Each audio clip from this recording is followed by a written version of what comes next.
1 Samuel chapter 13. We've had the final warning by Samuel about Saul, and I still think the best part of that entire chapter is that he does that entire denigration of the kingdom while Saul is just standing there wishing, the earth would swallow him whole and he could die right there. But the real question that comes out of this book is, what now will Israel do? We know, beyond a shadow of doubt. We knew at the beginning, but now Israel knows, and Samuel knows, and Saul knows that he is not the, capital T, capital K king. So how now do we live? Because we're still looking forward to something.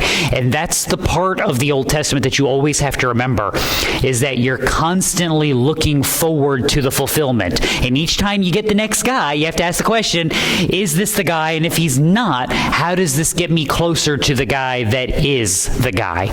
So we have to keep moving. We have to see how Israel lives in light of all of this wonderful knowledge and all of these things. Not to mention, we still have some tests that have been put out that have not been answered yet. Welcome to chapter 13. Dun, da, da, da. So let's dive in, shall we? That's the enthusiasm I'm talking about.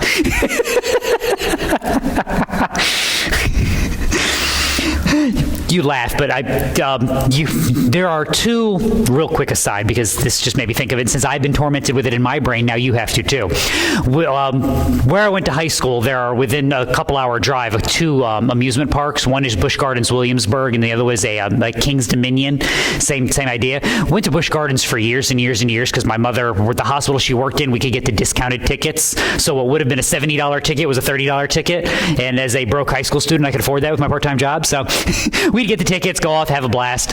One year they were giving away King's Dominion tickets as a benefit to the hospital employees. So my mother got them. So I was like, here, do you want to go? And so we went to King's Dominion, not realizing that all of their rides were awful. And when I say awful, like the Busch Gardens ones were the loops and, the corkscrews, and all the King's Dominions like, ooh, we went really fast up and down. And there was actually a picture, because all the roller coasters have the picture during the one part to see what your face is. There was a picture of me. I bought it and had it for years. I don't know what's become of it. Where I'm sitting, and the picture is me on the roller coaster with my arm on the side like this. Like, this is the exciting part of the ride, and that's my photo. Like, I have wasted my day, and I'm buying overpriced food for this. That we reminded me of that. It's like, yay! So, anyway.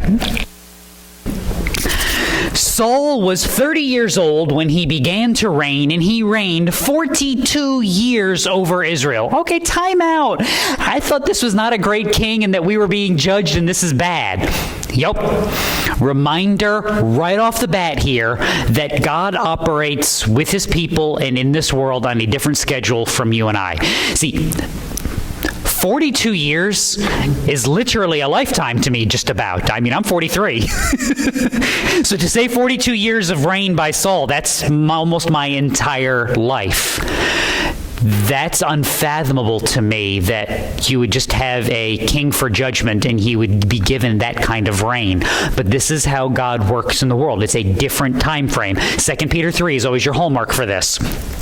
Do not let this one fact escape your notice, that with the Lord, one day is like 1,000 years, and 1,000 years like one day. And time out real quick. If you ever run across a ministry that treats that like a math equation, run.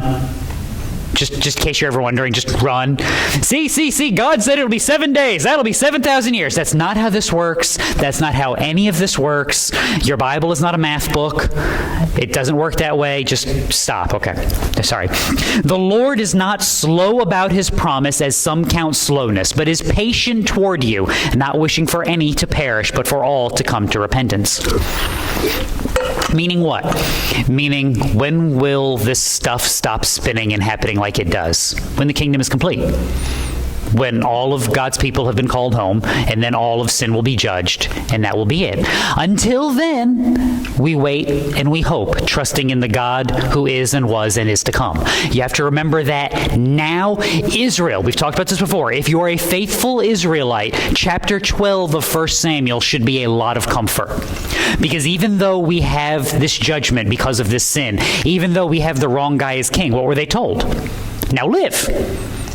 If your king does what is good, God will reward. If you do what is good, you will be blessed. Trust in God. Follow after his commandments. Do what you have been called to do, regardless of who is king, regardless of what war you're involved in. Now, Christian, fast forward. Nothing's changed.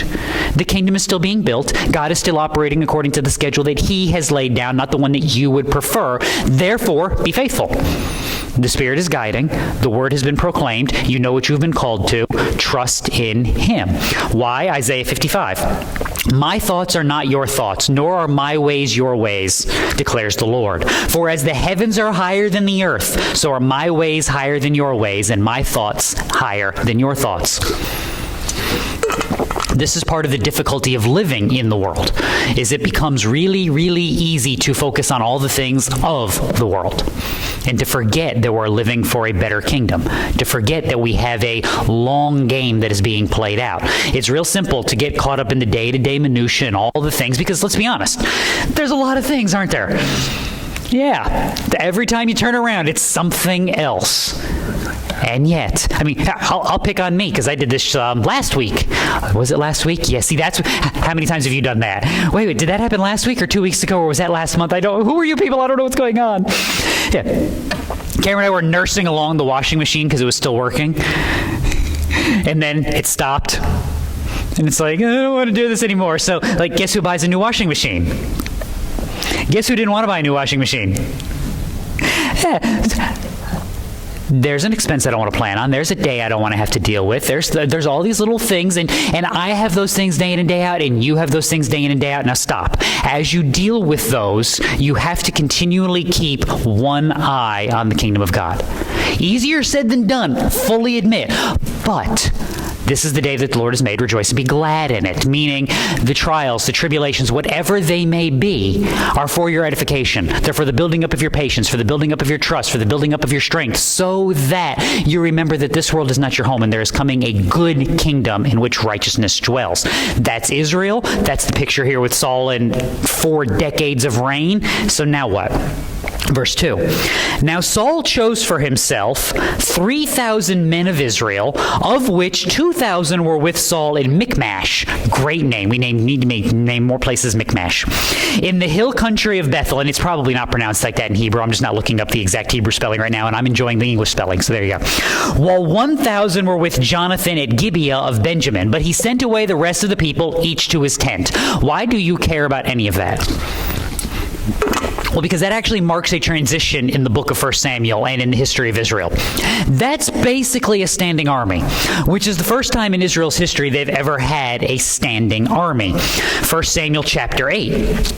Samuel spoke all the words of the Lord to the people who had asked of him a king. He said, "This will be the procedure of the king who will reign over you. He will take your sons and place them for himself in his chariots among his horsemen, and they will run before his chariots." This is what that would look like. It's a standing army. Now stop for a second. Why has Israel never had a standing army before?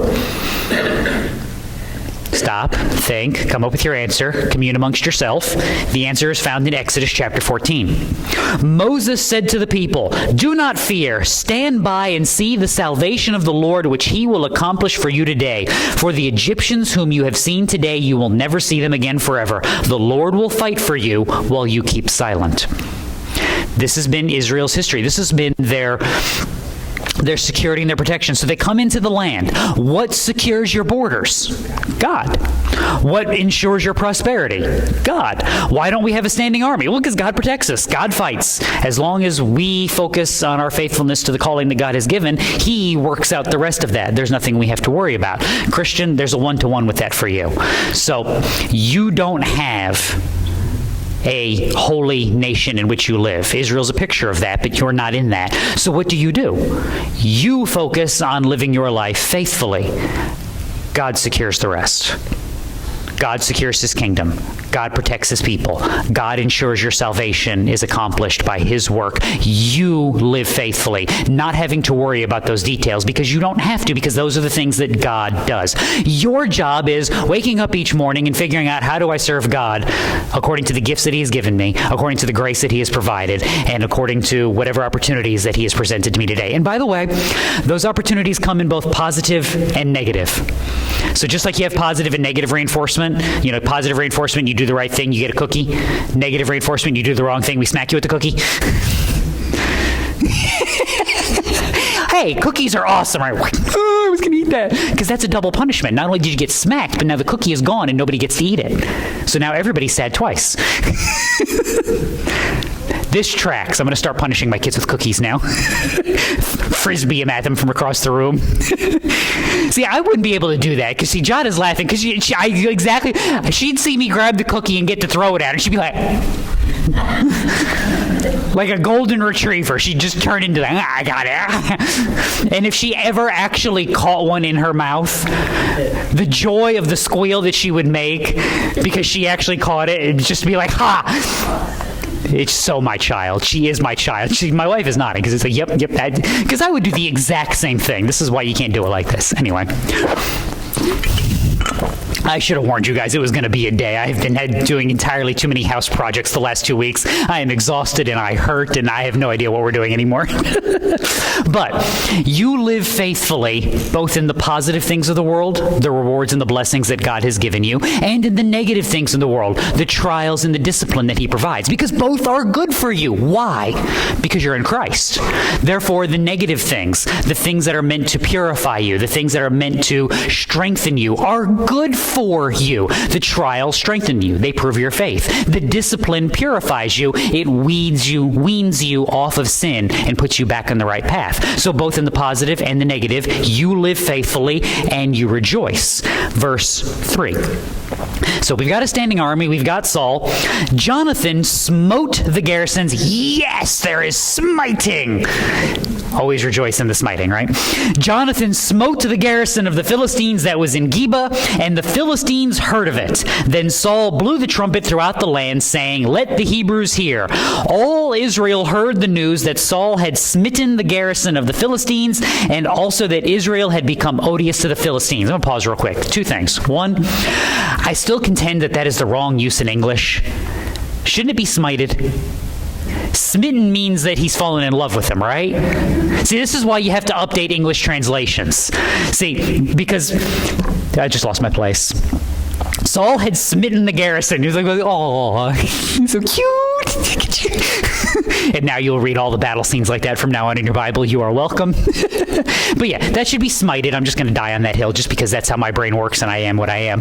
But that's the first thing. Second thing, this is your first kind of with Saul and his family. Should Saul and Jonathan have done this? So stop and think about this for a second. So we've got a standing army. We've got Philistines stationed at the border. And who started the fight? Jonathan did.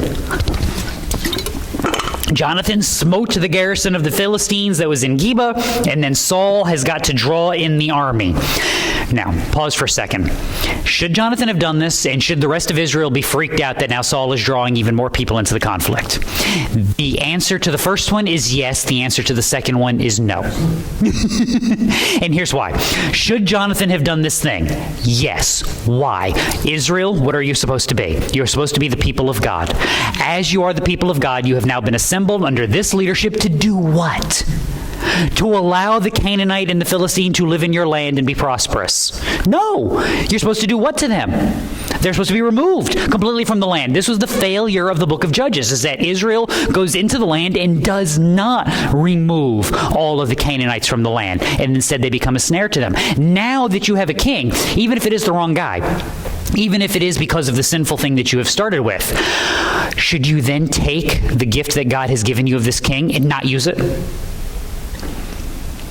So you shouldn't have asked. You shouldn't have this guy. But now that you're in this situation, what do you do with it? you do the right thing. The right thing is to purify the land, to kick out the enemies of God, the idolatry and the paganism that is dwelling in your land, and to actually secure it according to the principles that God has laid down. So you have a king to fight your battles. Now follow him and go do this, which is why they should also not be worried.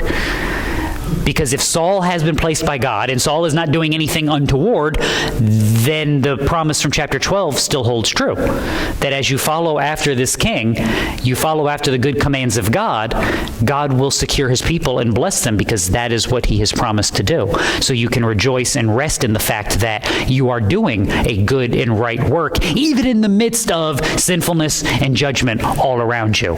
Once again, Christian, what does it look like to be a broken people in a broken land and still try to do righteous things? Sometimes it looks like this. It looks like doing what God has called rightly. So the people were then summoned to Saul at Gilgal. Now, time out real quick. Just so you know, 1 Samuel, some of the, how do I want to phrase this? Some of the time frames are interesting. What I mean by this is there's obviously later writing. How do we know that? Like, from what we've just read in chapter 13, how do you know that some of this is written way down the line later? What do you know about Saul from verses 1 through 4? That he reigned 42 years. How would you know this if he's only been reigning for 5 years now? In order to know that he reigned for 42 years, you have to be when? You either have to be, and the Lord revealed that he would reign, but that's not what it says. It says that he did reign 40. So some of this has been, we know how long that was, and some of this is written down later. Now, what that means is some of the time jumps are going to be massive, and we'll try to cover them as we get there when we know what they are, but we're not going to get every single thing that was done every single day. It's going to kind of hop through. You're going to wish you had the DeLorean to fill in the gaps. So with that, there's also some shmushing, and that's a highly technical term. So yeah, shmushing. So the people were summoned to Saul at Gilgal, and you're going, I don't remember why that's important. That's fine. That's what I'm here for. So you got to go all the way back to chapter 10. It shall be when these signs come to you, do for yourself what the occasion requires, for God is with you.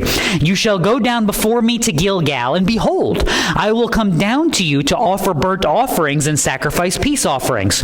You shall wait 7 days until I come to you and show you what you should do. We mentioned when we went through that's probably a standing order, because since chapter 10, Saul has been anointed king, gone home, been summoned into battle, been anointed king, gone off into battle to rescue a city from siege, gone and been anointed again, assembled an army, and then gone into battle a couple of times. Is that like a 3-day weekend? No, it's been more than a week or two here, hasn't it? Yes. So there's obviously a standing command here from Samuel. When you go down to Gilgal, who do you wait for? You wait for Samuel. Saul, you have the people. There's worship. There's sacrifices to be offered. Who gets to do that work? Samuel does. Why? Because he's the priest. What is Saul not? The priest. What is Saul? He's king. He is not the priest. So you're already seeing a division in the works here. Why is that important? Because king for judgment. You can't do all the jobs. You can't do the jobs. You can't be the priest of the people and lead them into battle. That's not how this works. That's not how any of this works. You're not the right guy. Is there coming a time when the right guy will do both of those works? Yes. His name is Jesus. Until then, you have to be obedient to the command that God has laid down and let the priest do the priestly work. Now, stop. If you're Saul and you are righteous and you are a good king, humor me, and the priest is not doing the work that he is to do, what should you do? Judge. Now you are the instrument of judgment. You make the priest do the right work. Likewise, priest. If you are the good priest and the king is not doing the work, what do you do? Judge. Now, do you make the king do the right thing? Yes, but it's slightly different, because does the priest get to kill the king? No. Slightly different setup here. So you're seeing the setup where you must be faithful, but you must be faithful according to the station that you hold, the gifts and the authority that you have. Christian, nothing's changed. This is, again, part of the comfort for the world. Wouldn't you love to solve all the world's problems? Like, wouldn't it be easier if everybody would listen to you and then they'd know what to do and everything would be easy? This is what I joke. This is why I'm not allowed to be in charge. Because be honest, let's be honest. For all the good ideas that we have, we probably got some clunkers in here, don't we? We probably got some clunker ideas that would ruin half the planet. And it's best that we don't get to be in charge. Operate according to the authority that you have in the ways that you have them. Verse 5. Now the Philistines assembled to fight with Israel, 30,000 chariots and 6,000 horsemen. Pause real quick. That's probably a scribe messing up somewhere. The math makes a lot more sense if it's 3,000 chariots and 6,000 horsemen, so we're just going to go with that. And again, there is scribal work in the book of 1 Samuel. Part of the proof of that is you already know at this point how long Saul is going to reign, even though we're in the middle of his reign. So every once in a while, making copies, they mess it up. Don't panic. I like to point stuff like that when you find it, just because otherwise you're going to find some dude on YouTube be like, look, right here in 1 Samuel. It says 30,000. It should say 3,000. And that's why Jesus doesn't exist and you should live however you want. And be like, I feel like we've jumped a couple of categories, and the reason why it feels like you've jumped a couple of categories is because you have. Sometimes people just copy stuff down wrong, and it's okay. So you not panic about that one. So the Philistines have a couple thousand chariots, a few thousand horsemen, and people like the sand which is on the seashore in abundance. That's a lot of people. What I love about that is, somewhere there's like a spy or a chronicler sitting on a hill going, you know what? It's a lot. It's a whole mess of them, to use a good Southern phrase, right? It's a whole mess of them. And where are they? They're over yonder. As soon as you figure out where yonder is and how far away it is, you let me know. No, see, you're making that face at me again. I lived in the South for 25 years. I have still yet to figure out how many a mess is, where there is, and how far away yonder is. And I still can't figure out what my father-in-law was talking about when he said the other day. Yeah, same different. But my father-in-law will use the other day, and it refers to everything from like the day before yesterday to like 1987. And everything that is in between. Anyway, I'm okay. Either way, they have a bunch of people. Why do you care? Things like Psalm 2. He who sits in the heavens laughs. The Lord scoffs at them. Then he will speak to them in his anger and terrify them in his fury, saying, as for me, I have installed my king upon Zion, my holy mountain. Now, time out. Why is that psalm important here? Does it matter how many soldiers the Philistines have? No, why not? Because who ultimately is the grantor of your king and the securer of your army, Israel? God is. So when you go into battle, you're supposed to be going into battle with who in mind? God. Not how many we got versus how many they got. I mean, would there be anything in Israel's history, anything at all, that would give them any kind of comfort in the face of this? Yeah, Exodus would, right? We're standing at the Red Sea freaking out. Pharaoh and his whole army is there, and oh, look, and now they're gone. Or how about conquering the land? I know what we'll do. Get this crazy idea. Stop me if you think this is a bad plan. We'll march around the city and blow trumpets. It'll just fall over and they'll die. Doesn't that sound like a great idea? Be honest. When Joshua came back into camp and told you that was the plan, what's the look on your face? Oh, what? Are you kidding? You okay, dude? I mean, we've been out in the desert for a while. Do you like some water? Do you need to get out of the sun for a little bit? Like, are these special trumpets? I mean, this is part of the hope. Judges. We're going to send one guy with really awesome hair, and he's going to kill everybody. I mean, isn't that half the story of Samson?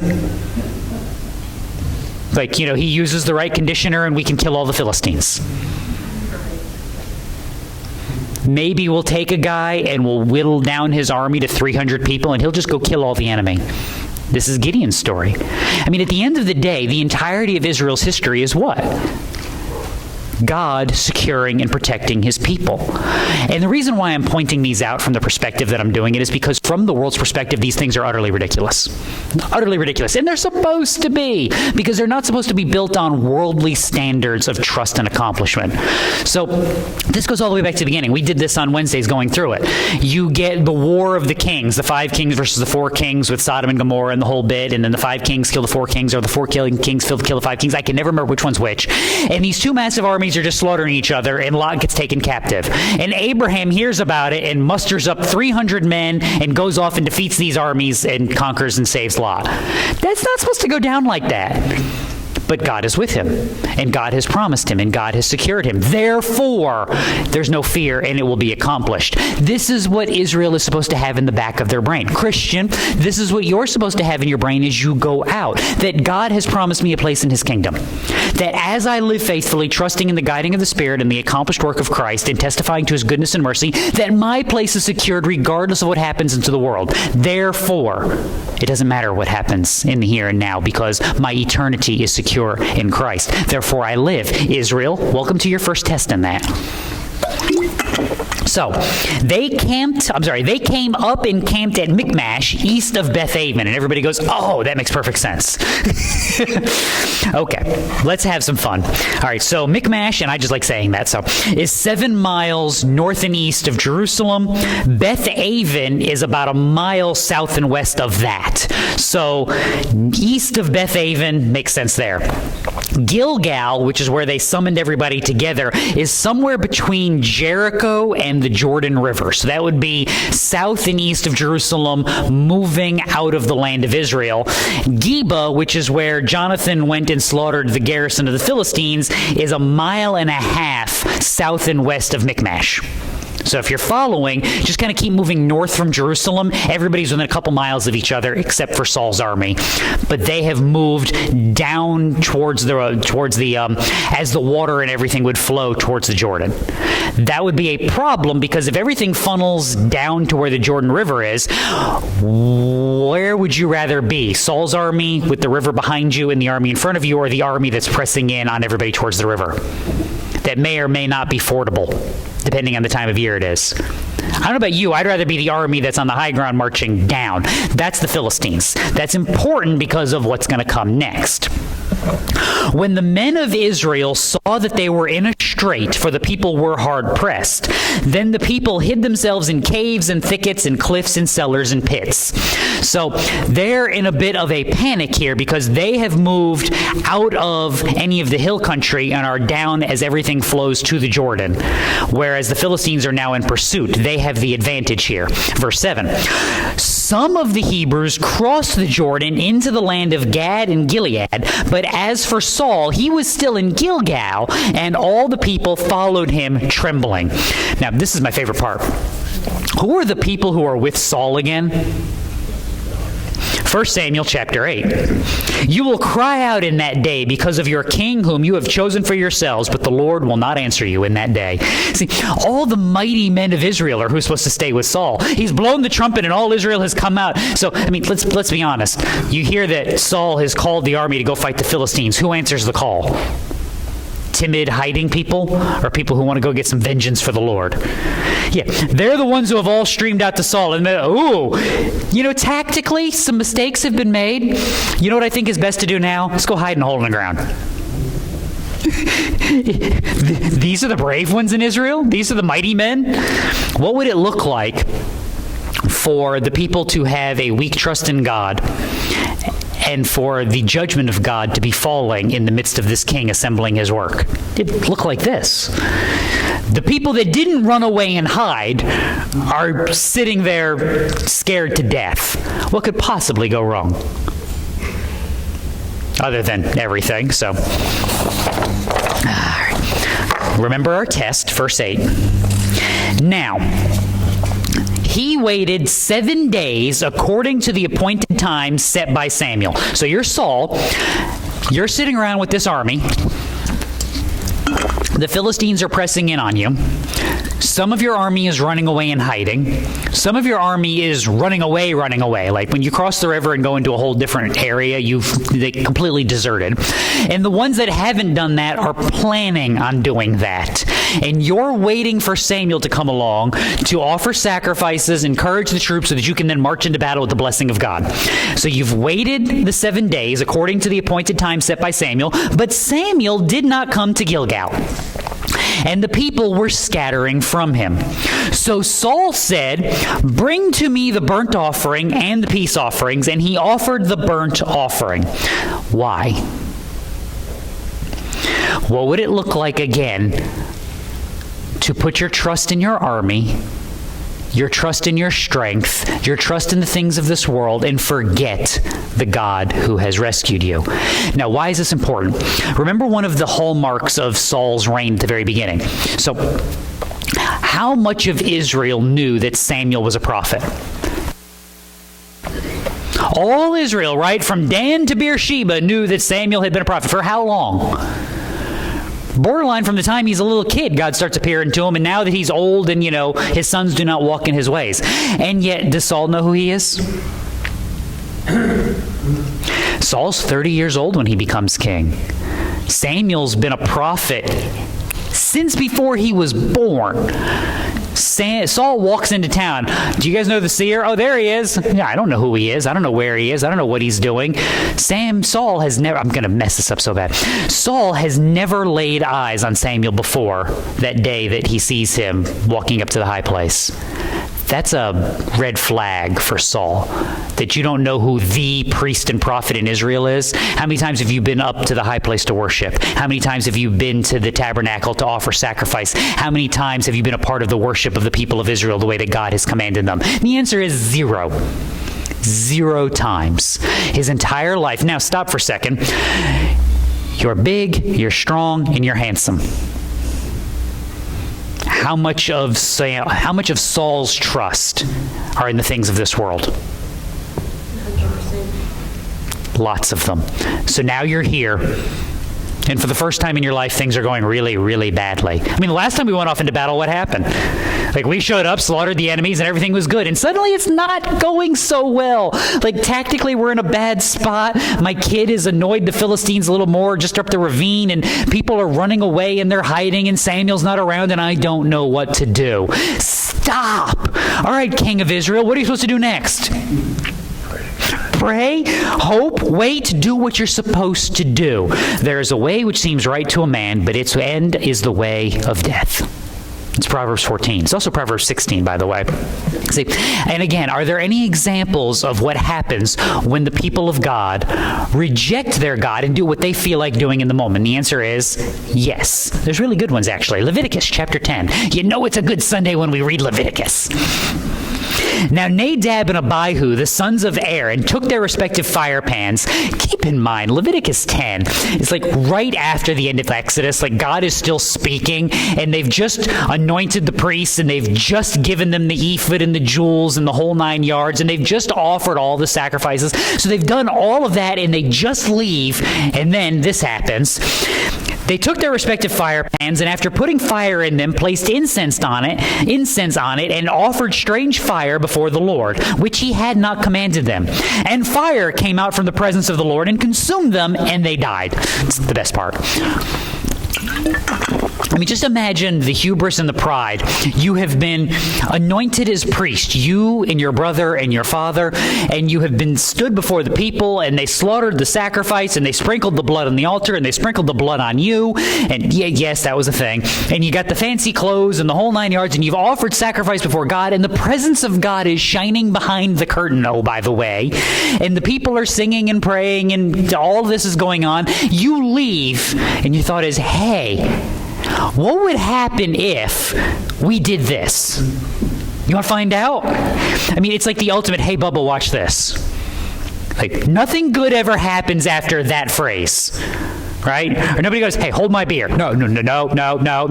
Nothing good happens after that phrase is said. Yeah, get the phone out, right? Or when the kids scream, hey, watch me, get the phone. Like, that's what needs to happen. That's what should happen next. Instead, what do we get? Oh, I got an idea. Let's go offer this. Fire. That's what should happen. And this is the example to Aaron and the rest of his sons and all the priests who would come later on. That should be a warning to Saul. Now stop for a second. Why, pray tell, is it not a warning to Saul? Because Saul doesn't know who Samuel is. Because Saul doesn't know who the priest is. Because Saul doesn't know who the prophet of Israel is. Because Saul has never been to the tabernacle before to offer his sacrifices like he's supposed to. Why not? Because he doesn't know what Deuteronomy says. Because he doesn't know what Leviticus says. Because no one in Israel cares. There's the problem. God wrote it down and everybody went, nah, it'll be fine. It'll be fine. We got this. Narrator, they don't got this. Now stop for a second. This is why the world tries to mock you when you bring biblical wisdom to the table. Because they want you to put it away. Because they don't want to hear what God actually says. They don't want the conviction of God to fall. They know what's true. And they've suppressed the truth in unrighteousness. And you bringing it up again is the problem. It's much easier if we can just take all that Bible stuff, put it off on the side, and just pretend like it doesn't exist. There's a way that seems right to a man. In the end, that way leads to death. This is what the entirety of human society creates day in and day out, year in and year out, generation in and generation out, is we forget God, live how we feel like, and then we wonder why things are so terrible. Like, what's going on here? Why can't this function? Why doesn't this work? Because it can't. Because human wisdom is just that. It's human. And humans are sinful and we do weird and crazy things. And what you're seeing here is because he doesn't know any better. His trust is not in the things of God. He doesn't understand the power of God. He doesn't understand the patience of God. So he only understands the power of the world. And that power is built upon, do I have more people than you? Because if I don't, I'm in trouble. He's not in some fortified city, which, by the way, ancient times, there was actually, this is one of the few times there is a math equation for this. Throughout human history, well, until modern warfare, you could almost reliably predict whether or not an army could hold out in a siege, just based on sheer numerical counting. So if you were going to besiege a city, you had to have a better than 5-to-1 ratio. So one defender could hold off 5 attackers, depending on how much food and how much the wall was thick and all that good stuff. And in most places, if you're going to engage in a siege, you would need a 1-to-10 ratio. So you would need 10 attackers for every 1 defender, which is why sieges would be done the way they would be done. You're trying to starve them out to get that ratio down low enough so that you can attack. Because it's much easier to stand here and stab the people as they try to come over the wall than it is to actually come over the wall. So if you're Saul, do you have a fortified city? No, you have a camp out in the wilderness, which means if you're going to survive an attack by the Philistines, how many people do you need? All of them, because we don't have the advantage of fortifications and defenses. We can't lose anybody, which means as this army is melting and the people are afraid and they're not dealing with their patrols properly and they're not protecting their borders properly, what am I afraid is going to happen to me next if the Philistines show up? Trust in the Lord with all your heart and do not lean on your own understanding. In all your ways acknowledge him and he will make your path straight. Do not be wise in your own eyes. Fear the Lord and turn away from evil. That's the wisdom of God from someone who actually knows God. Remove the knowledge of God and you will get wisdom not according to the word, but wisdom according to the world. And when you get that, you get this. I know what I'll do. I'll become priest. What could possibly go wrong? Now, verse 10, as soon as he finished offering the burnt offering, what are the odds? Like I waited and waited and waited and waited. Fine, I'll do it myself. Oh, there he is. Behold, Samuel came and Saul went out to meet him and greet him. I love that Saul's like, I better go say hi. Keep in mind what Saul has just done. The best part about this is Saul has absolutely no idea. Why does Saul have no idea? Why is he in a hurry? Like, if you had waited for Samuel to come and do his job, and then Samuel showed up to do his job, but you had already done Samuel's job, would you be in a hurry to go meet him? See, me neither. Why is Saul in a hurry to go meet him?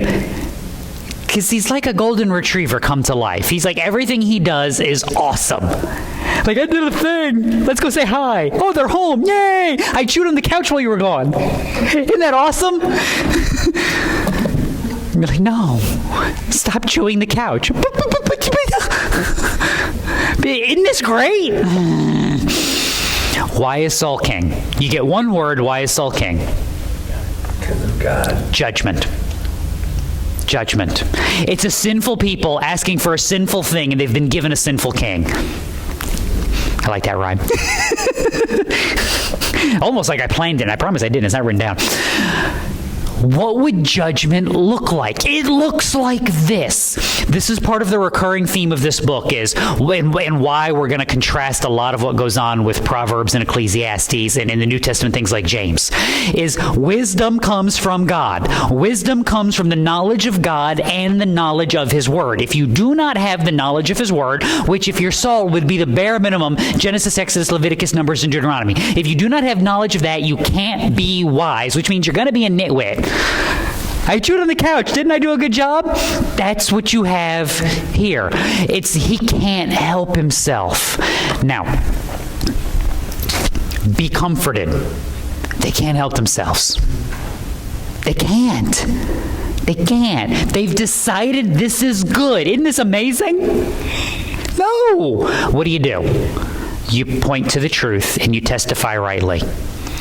With what foundation? This is why you bring Scripture to bear in the world. You have to. I went to breathe in and choked on my own air. Why not, right? Faith comes by hearing, and hearing by the words concerning who? God, Christ. The testimony to Jesus, who He is and what He has done. If you tried to convince them some other way, what are you convincing them of? Or according to what? Their own worldly ideas. Well, you're already doomed. They've already decided their ideas are better. That's why you're just some, dumb, superstitious, believing nitwit. We don't have to listen to you. No, you have to actually bring conviction. You have to change the heart and mind. How does that accomplished? By the preaching of Christ and Him crucified. Then, and only then, will they actually stop rejecting the truth and unrighteousness, believe in the Word, and live accordingly. In other words, true wisdom only comes when God is at the foundation. God is only put at the foundation when the Holy Spirit is indwelling the believer, and their heart and mind has been changed so they will live accordingly. This is why you have to give an account and a testimony for the faith and the hope that's within you. Because you live the way that you live according to the principles that you live because of the work that God has done, not any other reason. You can't do it because it's better. You can't do it because it's good enough. You have to do it because you actually believe it. Otherwise, you're just, adopting another worldly philosophy.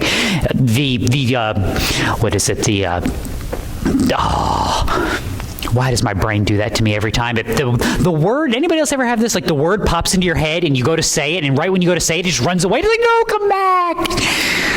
Oh, it came back. Yay! If you don't have a biblical Jesus, you have the moralistic, therapeutic, deistic Jesus. See, can't imagine why I couldn't just come up with that at the drop of a hat, right? No, what do I mean by that? Okay, moralistic. This is the Jesus that the world actually prefers. Just make everything nice. Give everybody a good way to live where society functions. Therapeutic. That makes me feel better about who? Me. Because who do I love the most? Me. And who do I want to feel good? Me. You seeing the recurring theme? Deistic is the idea that God, it's the idea of the watchmaker God. That God made the place, wound it up like cable, and then just sent it out. Now He's just, flipping through the channels. Ooh, what'd they blow up today? Oh, sweet. This is what the world wants. It wants a God that's not actually doing anything, just, sitting on his Barca lounger chilling out, that makes me feel good about me because He gives me some principles for life on how to live. What could possibly go wrong with this plan? It's like a form of godliness, but denying its power. This is what the world wants. When you argue for Christ according to worldly principles, that's what you're giving them. You can't do that. The Holy Spirit has to convict the world concerning sin, righteousness, judgment, and then transform the heart and mind of the sinner. He does that by you doing what? Proclaiming a judgment upon sin and a grace and mercy according to the works of Christ.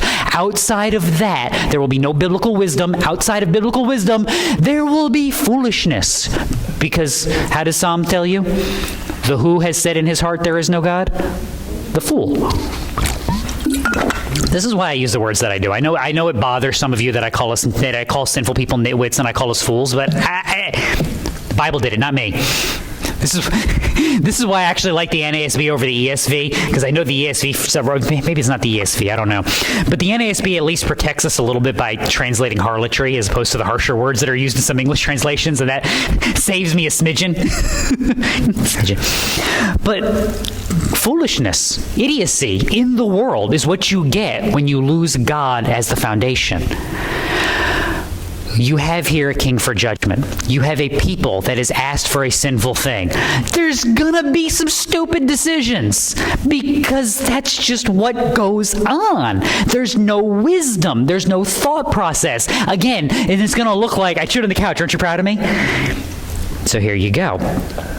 Those who trust in the Lord are as Mount Zion, Psalm 125, which cannot be moved but abides forever. As the mountains surround Jerusalem, so the Lord surrounds his people from this time forth and forever. For the scepter of wickedness shall not rest upon the land of the righteous, so that the righteous will not put forth their hands to do wrong. Which means if the people as a whole are doing wrong, if their leadership is continually doing wrong, then that leadership is probably flowing from what? A people that is doing wrong. You don't get wise, wonderful leadership from foolish, sinful people. In other words, we have an elected government. Why are they corrupt fools? Because who voted for them? Now, I know you didn't, but we did. Because that's the world that we live in. Now, what's the cure for that? Vote for better corrupt fools. We've lied about that a few times, haven't we? Be like, no, this corrupt fool is much better than that corrupt fool. Why? Look. Because he's corrupt in ways I like. No, the cure is the people have to be better. Okay, now stop. How do you make the people better? Change minds by changing hearts, by actually preaching Christ. In other words, call them to the right standard, which is why I've told you 1,000 times. You see politicians do dumb things. Say what? That's a dumb thing. Don't do that anymore. You see politicians do a good thing. Say what? That was good. But why was it good? Always remember what the foundation, what the standard is supposed to be, and where good is defined. And regardless of how much you like them, hold everyone in your world accountable. Everyone. And by the way, including who? Where does your ministry start? At home. At home with who? Yeah, it starts with me, right? I start with me, you start with you. Hold everyone accountable, that we keep to the right standard, because this is how we walk one another, so that we persevere rightly. So that it becomes a lot easier to see when people are wandering off the path. So, Saul runs out to greet him, verse 11. But Samuel said, "What have you done?" And Saul said, "Because I saw that the people were scattering from me, and that you did not come within the appointed days." See, this isn't my fault. This is your fault. "And that the Philistines were assembling at Michmash." See, look, the people were running away. You weren't here. And the Philistines are going to be here in like 5 minutes. I had to do something. Stop me if you've heard this before. Something must be done. You're on the news all the time. Rule for life. Add this to the list of my rules, right? Anytime some human being says that something must be done, stupidity is about to ensue. Because you know why they said something must be done? So that you will agree to do what? What they want. Because I've already decided what should be done. Nobody shows up and be like, "We've got to do something, guys. We got any ideas?" Nope, all out. No, you have an idea. You just don't want anyone else to debate it with you, which is why we have to do what? We have to do something, and here it is. So anyway, that's kind of Saul's argument here. I had the armies running away. You're not here. The Philistines are going to kill us all. I mean, what do you want me to do? Therefore, verse 12, I said, "Now the Philistines will come down against me at Gilgal, and I have not asked the favor of the Lord." See, I'm the good guy here. So I forced myself and offered the burnt offering. I twisted my own arm because I just love God so much. Single tear rolls down his cheek, right here. Anybody else feel like Saul just became like an overgrown 4-year-old? See, what happened was...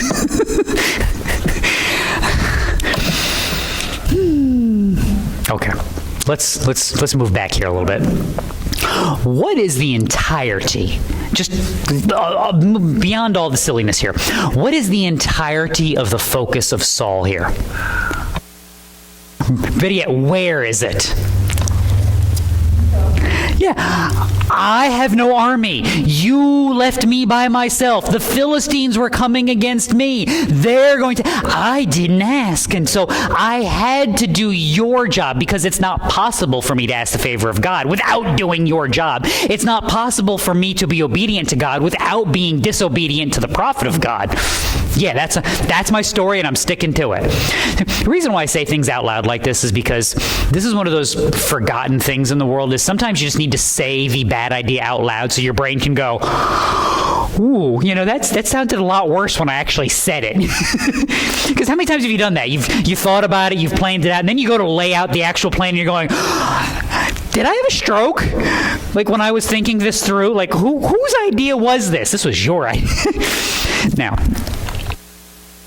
stop me if you've heard this before, though. It wasn't my fault. You weren't here. It wasn't me. It was that prophet you gave to me. I mean, that's basically the entirety of Saul's argument. Why?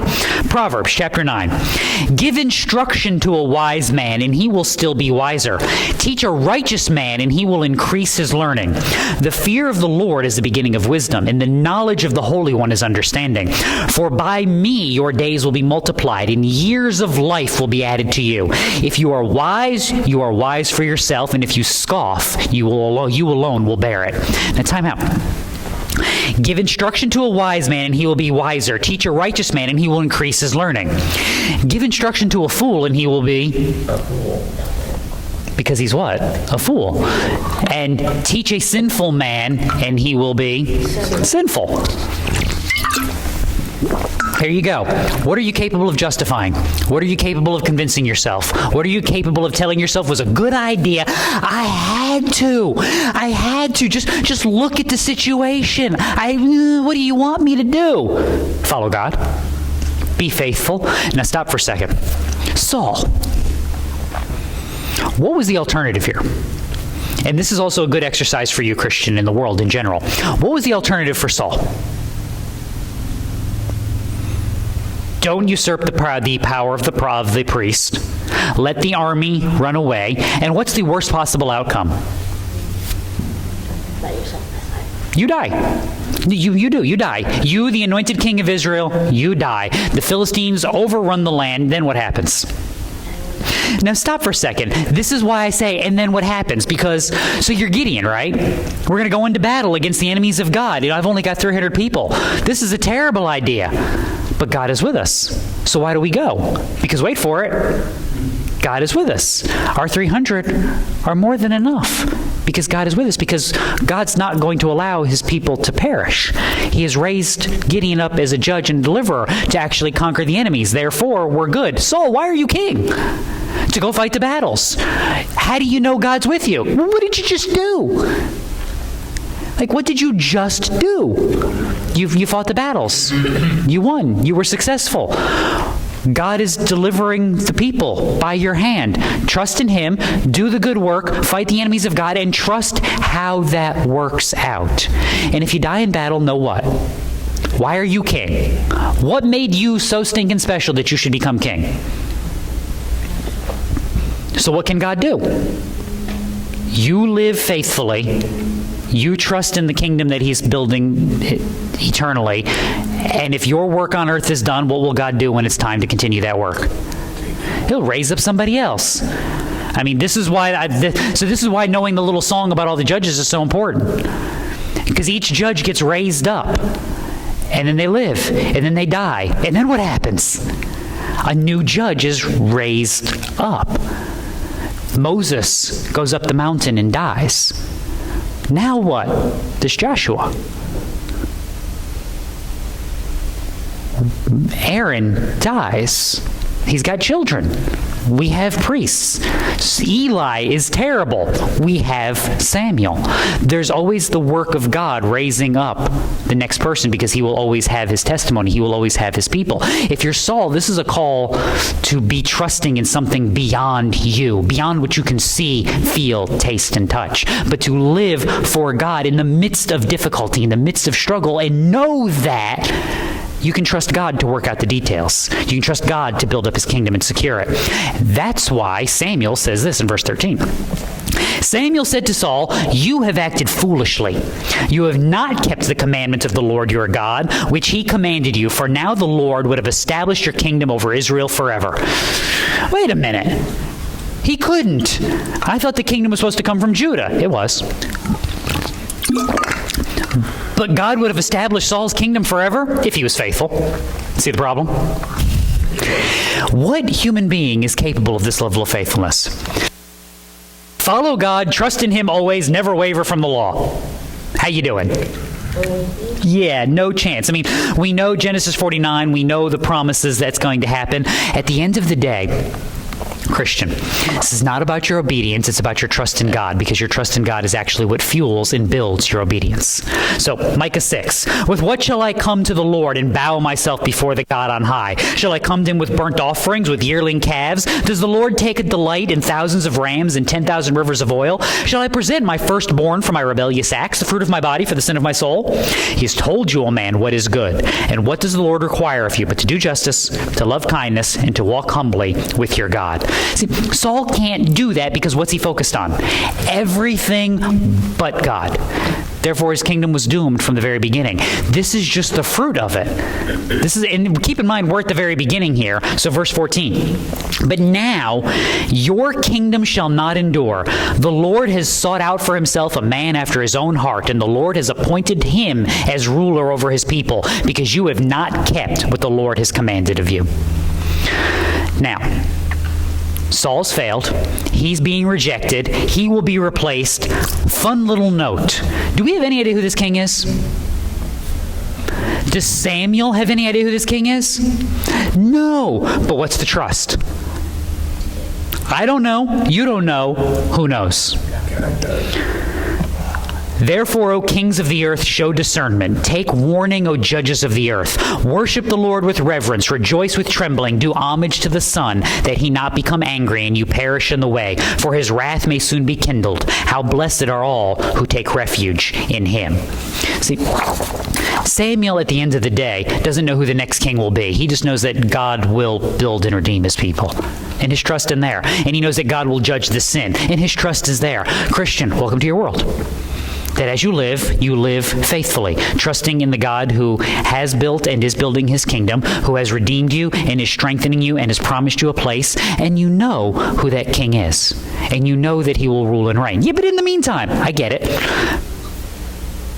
But God is faithful to all that he has laid out, all that he has promised, and he calls you to the same thing that he has called all of his people, to trust in him above all other things, to live in a way that honors him in spite of the directions and the wanderings of this world. And the result of that is he is glorified, and we are secure because of who he is and what he has done. Let's pray.